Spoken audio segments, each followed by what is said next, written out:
నమస్కారం city news కి స్వాగతం. తెనాలి పురపాలక సంఘ కార్యాలయం ఎదురు మెప్మా అర్బన్ మార్కెట్ ను ఏర్పాటు చేశారు. మెప్మా అర్బన్ మార్కెట్ ను మున్సిపల్ చైర్పర్సన్ తాడిబోయిన రాధిక ప్రారంభించారు. స్వయం సహాయక సంఘాల ద్వారా ఏర్పాటు చేసిన ఈ మెప్మా బజారును ప్రజలు సద్వినియోగం చేసుకోవాలని, అదేవిధంగా స్వయం సహాయ సంఘాలకు ప్రోత్సాహాన్ని అందించాలని ఆమె కోరారు. ఈ కార్యక్రమానికి మున్సిపల్ కమిషనర్ బండి శేషన్న, మున్సిపల్ మేనేజర్ చండి దేవసేన, మెప్మా సిఎంఎం విజయకుమారి మరియు మెప్మా సిఓలు పాల్గొన్నారు.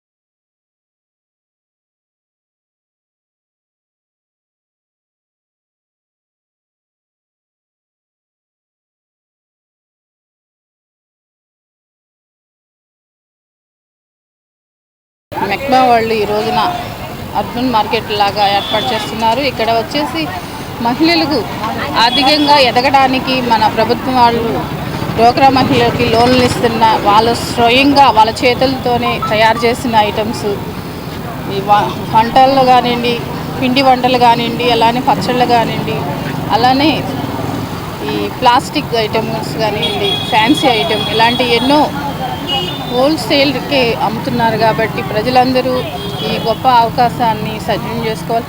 బయట రేట్ల కన్నా కూడా భిన్నంగా ఇక్కడ అంత క్వాలిటీ కానీ అంత బాగుంది కాబట్టి ప్రజలందరూ ఉపయోగించాలని కోరుకుంటున్నాం. రెవెన్యూ రికార్డుల్లో తమ పేర్లను పట్టాదారులుగా తొలగించారని, తిరిగి నిజమైన పట్టాదారులుగా తమ పేర్లు గ్రామ రికార్డుల్లో చేర్పించాలని తెనాలి మండల సంగంజాగలమూడి గ్రామ రైతులు విజ్ఞప్తి చేశారు. గ్రామ రికార్డుల్లో వ్యక్తిగత సేవైన భూములుగా సదరు రైతులను పట్టాదారులుగా చేర్చి ఉన్నవని, అయితే ఈ భూములను గ్రామం సంగమేశ్వర స్వామి వారి పేరు పట్టాదారులుగా చేర్చడం జరిగిందని, చట్టవిరుద్ధంగా చేసిన మార్పులు తొలగించాలని, సదరు రైతులను నిజమైన పట్టాదారులతో గుర్తించి స్వామివారి పేరును పట్టాదారుగా తొలగించి రైతుల పేర్లను రికార్డుల్లో తిరిగి నమోదు చేయాలని అధికారులకు గ్రామ రైతులు విజ్ఞప్తి చేశారు. ఈ మేరకు తహసీల్దార్ కార్యాలయంలో వినతి పత్రం అందజేశారు. 1956లో పార్లమెంట్లో చేసినటువంటి ఏనాం అబాలిషన్ యాక్ట్కి అనుగుణంగా ఏనాం సర్వీస్ కమిషన్ వేసి ఏ భూములు ఏనాం భూములు, ఏ భూములు ఏనాం కానివి అని ఒక రిపోర్ట్ ఇచ్చారండి. దాని ప్రకారం అప్పట్లో ఏనాందారులుగా ఉన్నటువంటి వాళ్ళందరికీ వ్యక్తిగత ఏనాములుగా వర్గీకరణ చేసి రాష్ట్ర ప్రభుత్వం అప్పట్లో ఉన్న ఉమ్మడి మద్రాసు రాష్ట్ర ప్రభుత్వం ఈ ఏనాం భూములకి రైతువారి పట్టాలుగా కన్వర్షన్ చేశారండి. ఆ రోజు నుంచి 2013లో కిరణ్ కుమార్ రెడ్డి గారు ముఖ్యమంత్రిగా ఉండగా 310 జీవో అని ఏనాం అబాలిషన్ యాక్ట్కి సవరణ పెట్టారు. ఆ సవరణలో ఏం చేశారంటే రెట్రాస్పెక్టివ్ అనే పదం వాడటం వల్ల ప్రాస్పెక్టివ్ బదులు రెట్రాస్పెక్టివ్ అనే పదం వాడారు. అంతకుముందు ఈ రైతువారి పట్టాలకు కన్వర్షన్ అయిన భూములను మొత్తాన్ని బ్లాక్ లిస్ట్లో పెట్టేశారు. రీసర్వే జరిగినప్పుడు వాటన్నిటిని ఏం చేశారంటే దేవాదాయ భూములుగా కన్సిడర్ చేస్తూ వెబ్లాండ్లో నుంచి మా పేర్లు కూడా తొలగించేశారు. ఇప్పుడు మాకు 1B అడంగులు రావట్లేదు, 1B నమూనా రావట్లేదు, 10-1 అడంగులు రావట్లేదు. దాంతో బ్యాంకులు మాకు లోన్లు కూడా పెట్టలేదు. ఏనాం పట్టాలుగా ఇచ్చారు మాకు, అవి కూడా మా పేరుని ఇచ్చారు. ఆ తర్వాత వచ్చేసి రైతువారీ పట్టాలు ఇవ్వటం అనేది చట్టం అయిన తర్వాత 1960లో మాకు అప్పుడు ఎవరైతే ఇనాందారులు ఉన్నారో, సాగుబడిలో ఎవరైతే ఉన్నారో వాళ్ళ పేరున మనకి పట్టాలు ఇచ్చారు. అవి రైతువారీ పట్టాలుగా ఇచ్చారు. ఆ రైతువారీ పట్టాలు ఇబ్బంది లేకుండా మేము అప్పటి నుంచి సాగుబడి చేసుకుంటూ, అమ్మకాలు కొనుగోళ్లు చేసుకుంటూ, ఆ ఇనాందారుల నుంచి అందరం కొనుక్కుంటూ ఉన్నాము, కొనుక్కొని అనుభవిస్తూ ఉన్నాము. ఇలా అనుభవించే పరిస్థితుల్లో 2013లో కిరణ్ కుమార్ రెడ్డి గారు ఒక జీవో తీసుకొచ్చారు. అదేంటంటే ఇంతకుముందర ఏంటంటే కొంతమంది అనధికారికంగా ఈ భూములు ఆక్రమించుకుంటున్నారు, పట్టాలు పొందుతున్నారన్న ఉద్దేశంతో ఇంతకుముందర ఏదైతే పట్టాలు పొందారో ఇక్కడి నుంచి 2013 నుంచి పట్టాలు తీసుకునే వాళ్ళు అర్హులు కారు అని చెప్పకుండా ఆయన ఇంతకు ముందర రెట్రోస్పెక్టివ్, ప్రాస్పెక్టివ్ అనే విధానంతో ప్రాస్పెక్టివ్ అని చెప్పాల్సింది పోయి, ఇప్పటి నుంచి అని చెప్పాల్సింది పోయి రెట్రోస్పెక్టివ్ కింద పూర్వం ఎవరైతే పట్టాలు పొందారో అన్ని పట్టాలు చల్లవని చెప్పేసి ఇచ్చారండి. 67లో మేము రైతువారీ పట్టాల కింద గ్రామాధికారి దగ్గర నుంచి తగిన అర్హతలతోటి అందరము వీళ్ళు పొలాలు కొనుక్కున్నామండి. పొలాలు కొనుక్కుంటే ఆ డబ్బులు పెట్టి కొనుక్కున్నాము, ఆ పొలం ఉందని మేము ఒక ఇదిలో ఉన్నాము. ఇప్పుడు వచ్చేసేటప్పటికల్లా ఈ 13 నుంచి ఈ పొలాలు చల్లవు, ఈ పట్టాలు చల్లవు అని చెప్పేసి చెప్పడంతో మాకు ఇబ్బంది, అక్కడి నుంచి ఇబ్బంది స్టార్ట్ అయిందండి. 2019లో ఈ భూముల్ని ప్రొహిబిటెడ్ లిస్టులో పెట్టారు. ఎప్పుడైతే ప్రొహిబిటెడ్ లిస్టులో పెట్టారో ఆ రోజు నుంచి మనకి రిజిస్టర్లు అవ్వటం కానివ్వండి, తర్వాత ఈ మ్యూటేషన్ అనేది ఆగిపోయింది. దాంతో చాలా ఇబ్బందులు అవుతున్నాయి. ఒక జూలై నుంచి ఈ భూములు దేవుడి భూములు అన్న ఇది వచ్చేసేసి రెవెన్యూ వారు మా పేరున ఉన్నటువంటి పట్టాలని తొలగించి ఫస్ట్ పంచాయతీలో ఫస్ట్ దేవుడి పేరు పట్టాదారుడిగా పెట్టారండి. ఇది గ్రామ పంచాయతీలో పెట్టారు. లిస్ట్ అవుట్ చేసి గ్రామ పంచాయతీలో ఊరు మొత్తం ఎవరైతే పొలాలు ఉన్నాయో వాళ్ళందరి పేర్లు, పట్టాదారుడి పేరేమో దేవుడి పేరు చేర్చారు. అంతకుముందర పట్టాదారుడి పేరు, అనుభవదారుడి పేరు రెండు మా పేరునే ఉండేవి సార్. అసలు మా పేరున పాస్బుక్లు ఉన్నాయి, స్టాంపులు ఉన్నాయి, అన్నీ ఉన్నాయి. కానీ కూడా 23 జూలైనా లేకపోతే 23లో గత ప్రభుత్వం హయాంలో చివరికి వచ్చేటప్పటికల్లా ఇలాగ మా దేవుడి పేరు పెట్టారు. ఫస్ట్ పెట్టేసి పంచాయతీ ఆఫీస్లో పెట్టారండి. మాకు మార్చినట్టుగా కానీ ఏ విధమైనటువంటి ఇంటిమేషన్ కానీ మాకేం చెప్పలేదండి. ఇదేం లేదండి, ఊరికైనా వెబ్ల్యాండ్లో ఊరికే మేము మార్చుకున్నాం అంతేను, తర్వాత మీ పేర్లో ఉంటాయి అన్నట్టుగా ఏదో చెప్పుకొచ్చారు. ఎవరు మాకు సహకరించలేదు గత ప్రభుత్వంలో. దాంతో ఆ తర్వాత వారం రోజుల తర్వాత అనుభవదారు పేర్లు కూడా మార్చేసేసి రెండు కూడా స్వామివారి పేరు పెట్టేశారండి. ఇట్లా పేర్లు మార్చడం, మాకు తెలియకుండా పేర్లు మార్చడము, మా పొలాల్లోకి వచ్చి మరి రాళ్ళు వేసేసి హద్దులు చేయటం, ఇదంతా కూడా చివరికి రికార్డుల్లో వాళ్ళ పేర్లు పెట్టుకోవడం, ఇదంతా అన్యాయము. కాబట్టి యాజర్లీ యాజ్ పాసిబుల్ మా పట్టాలని మాకు అందజేయవలసిందిగా రాసేసి రికార్డుల్లో మా పట్టాలు మాకు న్యాయం చేసి మా పేర్లు ఎంటర్ చేసి మాకు న్యాయం చేయాల్సిందిగా ఇప్పుడు ప్రభుత్వాన్ని కోరుకుంటున్నాం సార్. ప్రతి చిన్న సన్నకారు రైతులు కష్టంతో పనిచేసి ఎకరం అరెకరం వాళ్ళు కొనుక్కున్నారు. ఆ కొనుక్కున్నది ఎప్పుడు రైతు వారి పట్టాలు ఇచ్చారు. పట్టాలు ఇచ్చినప్పుడు వీళ్ళందరూ కనుక్కున్నారు. పట్టాలు గవర్నమెంట్ ఇచ్చిన తర్వాత వాళ్ళందరి దగ్గర వీళ్ళు ఎకరం అరెకరం కొనుక్కొని ఇప్పుడు పిల్లల పెళ్ళిళ్ళు చేయాలంటే ఆ ఆస్తి చదివించుకుంటాను కానీ ఏది కూడా వీలు లేకుండా ఆత్మహత్యలు చేసిన పరిస్థితి మా ఊళ్ళోనే 2 జరిగినాయి. ధర్నా కూడా మేము చేద్దాం ఉన్నాం. ఇప్పుడు బ్యాంకు లోన్లు కూడా ఇవ్వటం లేదు అనుకుంటే ఎక్కడ కూడా దాన్ని సడన్గా రైతుల సమీక్ష అని చెప్పేసి జాగర్లమూడిలో టీటీ గారు వచ్చేసి సమీక్ష పెట్టారు. ఆ సమీక్షలో ప్రతి ఒక్కరూ లేచి దాన్ని వ్యతిరేకించారు. ఆ వ్యతిరేకించేసి ఆ పేర్లు అట్నే ఉంచమని చెప్తే ఆమె సరేనని చెప్పి చేసి వెళ్ళిపోయి మరుసటి రోజుకల్లా మార్చేసిందండి. అన్నీ దేవుడి పేరుతో మార్చింది. అనుభవదారులు కానీ హక్కుదారులు కానీ ఉంటాయి కదా, ఆ రెండు కూడా మార్చేసింది. ఇది చాలా దుర్మార్గం. పేద ప్రజలు అనేక మంది ఇల్లు వాకిలు కట్టుకున్నారు ఆ స్థలాల్లో కూడా కొంతమంది. వీళ్ళందరూ కూడా నిజంగా ఇది ఆత్మహత్యలు చేసుకునే పరిస్థితిలోకి వచ్చిందండి. అందరూ కొనుక్కున్నటువంటి డాక్యుమెంట్స్ ఉన్నాయి, అన్నీ ఏం కావాలో అవన్నీ కూడా గవర్నమెంట్ ద్వారా ఇంతకుముందు ఇచ్చినవి అన్నీ కూడా ఉన్నాయన్నమాట. ఇది చాలా దుర్మార్గమైన చర్య.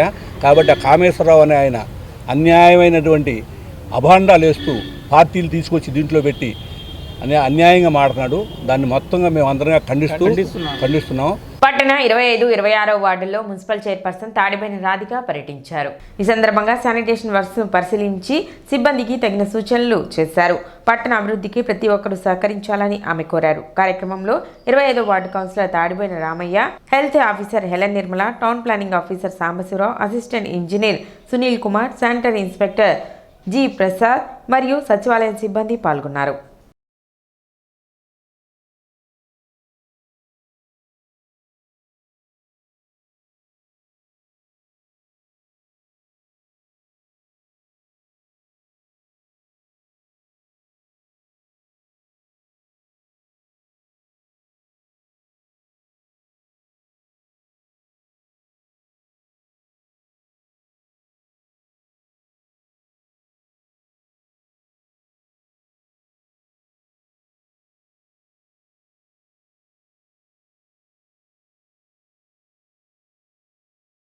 ఈ రోజున ఫౌండేషన్లో భాగంగా రావడం 25, 26 వార్డులకు రావడం జరిగింది. ఈ వార్డులకు వచ్చేసి మెయిన్ సమస్య ఈ కల్వర్టుల దగ్గరది. మా పోయిన నెలలో మన కౌన్సిలర్ గారు కూడా అడగడం జరిగింది. అలానే ప్రజలకు కూడా ఇబ్బంది కాబట్టి ముఖ్యంగా ఆ కల్వర్టులు పెట్టమని చెప్పడం జరిగింది. అలానే సిల్ట్ అనేది కాలంలో పెరిగిపోయింది బాగా, అది తీపిస్తుంది జరిగింది. అలానే కాకుండా ఈ వార్డుల్లో వచ్చి లైట్లు అడిగారు కాబట్టి అవి వెంటనే ఏమించడం జరిగింది. అలానే ప్రజలకి ఏదైనా సరే సమస్య ఏదైనా ఉంటే వార్డుల్లో ఏదైనా కాలువ కానీ డ్రైన్స్ కానీ ఏదైనా సరే మేము వెంటనే స్పందించి వాటి మీద మా మున్సిపల్ అధికారులు కానీ మేము కానీ దాన్ని వేపించడం జరుగుతుంది. అలానే ప్రతి వార్డుల్లో అభివృద్ధిగా రోడ్లు కానీ అలానే డ్రైన్స్ కానీ ఇలాంటి వర్క్ స్టార్ట్ చేసిన జరిగింది కాబట్టి దయచేసి ఎంక్రోచ్మెంట్ అనేది బాగా ఉంది. వాటిల్లోకి వచ్చేసి కాలువల మీదే ఈ షాపుల్లాగా రేకుల్లాగా అలా వేస్తానా బండలు ఇలాంటి ఏటైనా సిల్ట్ అనేది అక్కడ బాగా పెరిగిపోవటం జరుగుతుంది. దయచేసి మాకు తీసే విధంగా ఉంచుకోవాలని కోరుకుంటున్నాను. మరి వార్డుకి మున్సిపల్ చైర్పర్సన్ తాడిపోయిన రాధిక గారు వార్డుకు రావడం జరిగింది.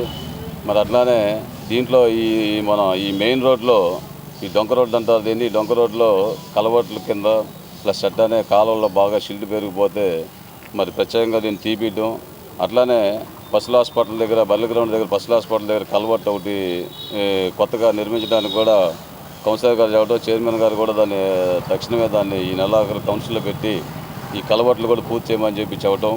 మరి అట్లానే ఇంకా ఈ వార్డులో అనేక సమస్యలు చిన్న సమస్యలు అవన్నీ కూడా ఏంటంటే చూసి ఒక్కొక్కటి మొత్తం చేపిస్తామని చెప్పి హామీ ఇచ్చారు. తెలుగుదేశం యువనేత ఐటీ శాఖ మంత్రి నారా లోకేష్ 42వ జన్మదిన వేడుకలు పట్టణంలో ఘనంగా నిర్వహించారు. ఈ సందర్భంగా తెనాలి బస్టాండ్లోని తెలుగుదేశం రాష్ట్ర వాణిజ్య విభాగం అధికార ప్రతినిధి ఈదర వెంకట పూర్ణచంద్ కార్యాలయం వద్ద కేక్ కట్ చేసి వేడుకలు ఘనంగా నిర్వహించారు. 200 మంది పేదలకు దుప్పట్లు పంపిణీ చేశారు. రాష్ట్ర పౌర సరఫరాల డైరెక్టర్ కేసన కోటేశ్వరరావు, రైతు నాయకులు ఈదర పూర్ణచంద్, నియోజకవర్గ టీఎన్టీయూసీ అధ్యక్షులు ఈదర శ్రీనివాసరావు, గుమ్మడి ప్రసాద్, మునిపల్లి దుర్గాప్రసాద్, పోపూరి రామ్మోహన్ రావు, ఆంజనేయులు, ఆలపాటి సురేంద్ర, నలపాటి రాము, కాకుమాన ఉపేంద్ర తదితరులు పాల్గొన్నారు.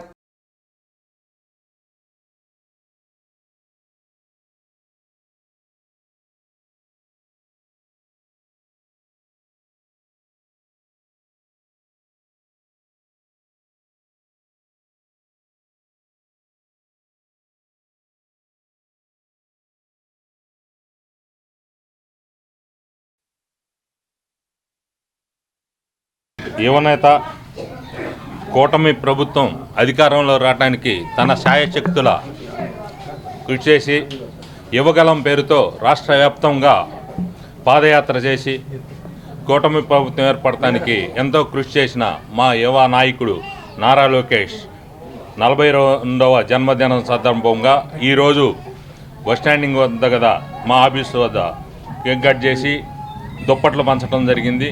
నారా లోకేష్ గారు ఆయురారోగ్యాలతో సుఖ సంతోషాలతో నిండు నూరేళ్లు జీవిస్తూ ఎన్నో ఉన్నతమైన పదవులతో ఆయన ఇట్లాగే కొనసాగాలని, అందరికీ అభిమాన పాత్రుడుగా ఉండాలని, ఆయన అభివృద్ధిలో ఆయన ఒక ముద్ర వేసుకోవాలని, ఇట్లానే ఆయన ఎన్నో జన్మదినాలు జరుపుకోవాలని కోరుకుంటూ తాతగారి బాటలో నాన్నగారి చొరవతో ఈరోజు యువగళం అనే పేరుతో జనం మనం ప్రపంచంలాగా ప్రజల్లోకి దూసుకెళ్ళిపోయిన యువ నాయకుడు మన నారా లోకేష్ గారికి జన్మదిన శుభాకాంక్షలు తెలియజేస్తూ, అదేవిధంగా ఆయన తాతగారు తీసుకొచ్చిన సంస్కరణల్ని ముందుకు తీసుకెళ్తూ ఈరోజు మంత్రి శాఖకు తీసుకున్న శాఖకి అన్ని విధాలా న్యాయం చేస్తూ జనంలోకి దూసుకెళ్తున్నటువంటి నాయకుడికి నిండు నూరేళ్లు ఆయుష్వాలని చెప్పి భగవంతుని కోరుకుంటూ సెలవు తీసుకుంటున్నాను. ఈ రోజున యువనేత నారా లోకేష్ గారు పుట్టినరోజు సందర్భంగా ఆయన శుభాకాంక్షలు తెలియపరుస్తున్నాం. ఈ రాష్ట్రాన్ని మళ్ళీ అధికారం రావడానికి అహర్నిశలో కష్టపడి పాదయాత్ర చేసి యువకాలం పాదయాత్ర చేసి ఆ కార్యకర్తలను చైతన్యం చేసి మళ్ళీ పార్టీ రావడానికి చాలా కృషి చేశారు. వచ్చిన తర్వాత కూడా ప్రజా దర్బారును పెట్టి అందరినీ పేదలు ఆనుకుని వినతి పత్రాలు స్వీకరించి వాళ్ళ కష్ట సుఖాలు పాలు పంచుకుని వాళ్ళ తక్షణ సహాయం ఆర్థిక సహాయం ఈరోజు కూడా ఒక పిల్లలను చూసాము 12 లక్షలు శాంక్షన్ చేశారు. ఇలాంటి వాళ్ళు చాలామంది ఆదుకుంటున్నాడు కాబట్టి ఇంకా నిండు నూరేళ్లు ఇంకెక్కువ సేవ చేయాలని కోరుకుంటున్నాం. అంబేద్కర్ను అవమానించేలా బీజేపీ వ్యవహరించడం సమంజసం కాదని కాంగ్రెస్ పార్టీ నాయకులు విమర్శించారు. స్థానిక కాంగ్రెస్ పార్టీ కార్యాలయం నుండి ఏఐసీసీ పిలుపు మేరకు జై బాపూజీ జై భీమ్ జై సంవిధాన్ కార్యక్రమంలో భాగంగా ర్యాలీ నిర్వహించి అంబేద్కర్ విగ్రహానికి పూలమాలలు వేసి నివాళులు అర్పించారు. ఈ సందర్భంగా వారు మాట్లాడుతూ పార్లమెంట్లో అమిత్ షా అంబేద్కర్ పట్ల చేసిన అనుచిత వ్యాఖ్యలకు నిరసనగా ఏఐసీసీ పిలుపు మేరకు ఈ కార్యక్రమం చేపట్టినట్లు తెలిపారు.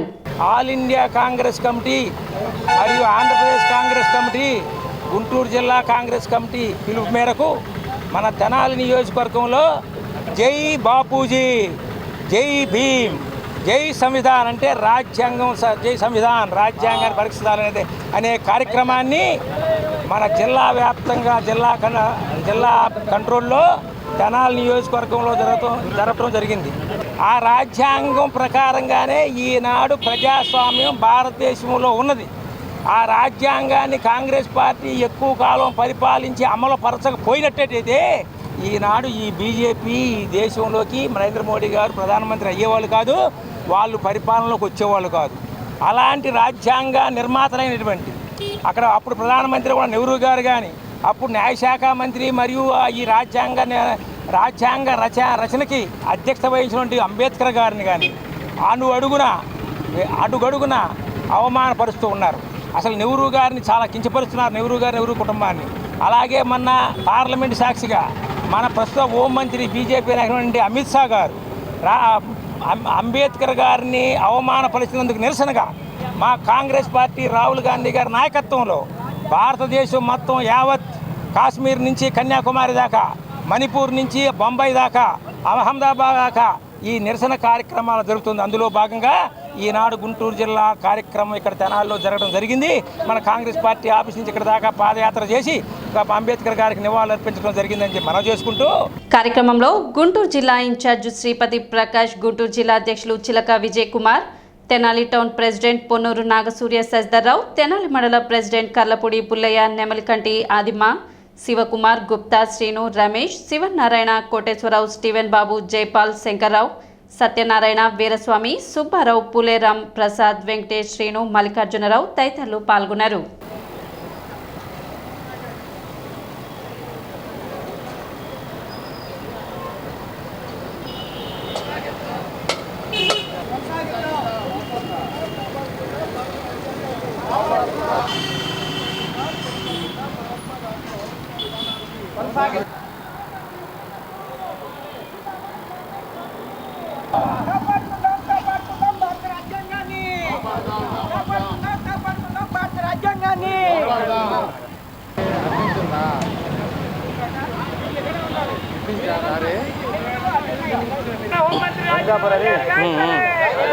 అఖిల భారత కాంగ్రెస్ పార్టీ అధ్యక్షులైనటువంటి మల్లికార్జున ఖార్గే గారి యొక్క ఆదేశాల మేరకు ఆంధ్రప్రదేశ్ కాంగ్రెస్ కమిటీ రాష్ట్ర అధ్యక్షురాలైనటువంటి శ్రీమతి షర్మిలారెడ్డి గారి యొక్క ఉత్తర్వుల మేరకు మరి గుంటూరు జిల్లా కాంగ్రెస్ పార్టీ అధ్యక్షులైనటువంటి చిలక విజయ్ కుమార్ గారి యొక్క నేతృత్వంలో మరి జిల్లాలో జరగాల్సినటువంటి కార్యక్రమాన్ని ఈరోజు తెనాలిలో నిర్వహించడం, దానిలో చందు సాంబశివుడు గారి యొక్క నాయకత్వంలో ఈ కార్యక్రమాన్ని నిర్వహించడం జరిగింది.